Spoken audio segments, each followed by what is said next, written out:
സ്വന്തം സ്പോൺസർഷിപ്പിന് കീഴിലെ തൊഴിലാളികളെ ജോലിക്കായി മറ്റൊരു സ്ഥലത്തേക്ക് വിടുന്ന തൊഴിലുടമകൾക്ക് ആഭ്യന്തര മന്ത്രാലയത്തിന്റെ മുന്നറിയിപ്പ്. ഇത്തരം തൊഴിലുടമകൾക്ക് വൻ പിഴ ചുമത്തുമെന്നും തടവ് ശിക്ഷ നൽകുമെന്നാണ് മുന്നറിയിപ്പുള്ളത്. തങ്ങളുടെ സ്പോൺസർഷിപ്പിന് കീഴിലുള്ള വിദേശ തൊഴിലാളികളെ മറ്റു തൊഴിലുടമകൾക്ക് കീഴിൽ ജോലി ചെയ്യാനോ സ്വന്തം നിലയ്ക്ക് ജോലികളിൽ ഏർപ്പെടാനോ പുറത്തേക്ക് വിടുന്നതിനോ അനുമതിയില്ലെന്ന് അധികൃതർ വീണ്ടും ഓർമ്മിപ്പിച്ചിരിക്കുകയാണ്. ഇത്തരം പ്രവൃത്തികൾ ഇഖാമ തൊഴിൽ നിയമലംഘനമാണ്. നിയമവിരുദ്ധമായ ഇത്തരം പ്രവൃത്തി ചെയ്യുന്ന തൊഴിലുടമകൾക്ക് 1 ലക്ഷം റിയാൽ വരെ പിഴയും 6 മാസം വരെ തടവും ശിക്ഷ ലഭിക്കുമെന്ന് ആഭ്യന്തര മന്ത്രാലയം മുന്നറിയിപ്പ് നൽകിയിട്ടുണ്ട്.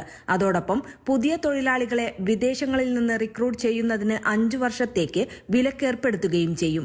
ഇഖാമ തൊഴിൽ നിയമലംഘകരെയും നുഴഞ്ഞുകയറ്റക്കാരെയും കുറിച്ച് മക്ക, മദീന, റിയാദ്, കിഴക്കൻ പ്രവിശ്യകളിൽ 911 എന്ന നമ്പറിലും മറ്റ് പ്രവിശ്യകളിൽ 999 എന്ന നമ്പറിലും ബന്ധപ്പെട്ട് എല്ലാവരും അറിയിക്കണമെന്നും ആഭ്യന്തര മന്ത്രാലയം ആവശ്യപ്പെട്ടു.